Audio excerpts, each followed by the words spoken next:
Qu'est-ce que Richard a le plus beau à offrir au nouveau arrivant? Si un nouveau arrivant arriverait ici dans la municipalité de Richard, c'est clé de leur dire et de faire laisser savoir la proximité de Winnipeg. On n'a pas besoin de regarder bien loin pour être en mesure de voir les maisons, les commerces qu'on voit à Winnipeg. Alors ça, c'est certainement un avantage que je vois pour notre municipalité étant tellement proche de la ville. On a les services au bout des doigts, comme qu'on dit. Je pense pour moi, on voit des opportunités récréatives. On a beaucoup de parcs ici pour les familles. On voit 3 arènes, une à Sainte-Agathe, une à Saint-Adolphe, une à Île-des-Chênes. Des opportunités récréatives, beaucoup de nature. Ici, on est sur la rivière Rouge. Ça c'est un grand site naturel avec les oiseaux qui fait l'immigration, les oiseaux. Migration, merci, la migration, les oiseaux ici chaque année, les canards, tout ça. Il y a beaucoup de choses autour de toute la municipalité. Comment est la population de Richard?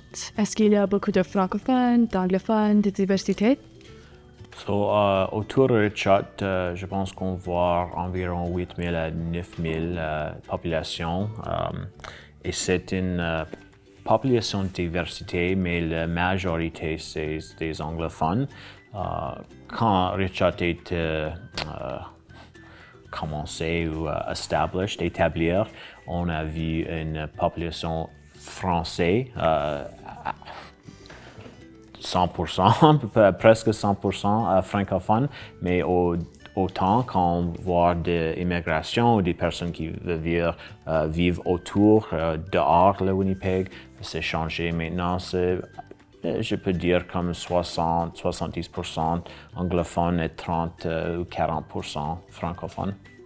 Oui, c'est ça. Il faut juste spécifier. On a quand même 4 communautés très distinctes. Où on a le village de Sainte-Agathe, qui est toujours une population de peut-être 800 personnes, majoritairement francophones. Saint-Adolphe, c'est un bon mix anglais-français.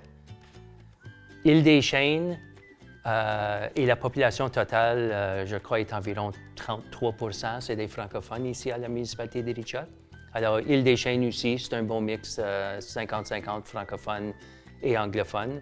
Puis Grande Pointe, je dois dire majoritairement anglophone. Mais avec ça, oui, historiquement, comme Chris avait mentionné, les pionniers qui sont venus s'établir ici étaient majoritairement des agriculteurs francophones. Mais depuis ce temps-là, oui, la population augmente. Il y a beaucoup de personnes de la ville de Winnipeg qui veulent venir passer leur vie et vivre ici au rural, la simplicité au rural. Alors oui, ça inclut plusieurs anglophones qui viennent déménager ici. Côté multiculturel, on a des gens qui viennent, majoritairement des Européens. Il y a des gens qui arrivent de l'Afrique, soit l'Afrique de l'Ouest, le Maghreb, qui est l'Afrique du Nord. On a des Allemands, Chinois et ceux de l'Inde qui viennent s'établir ici. Alors, ça, c'est quelque chose. Puis on le voit ici, corrigez-moi, à l'école aussi. On ne voyage jamais vraiment cette multiculture, mais de plus en plus, on s'adapte, on les accepte et puis ça fait grandir nos communautés et nos écoles aussi.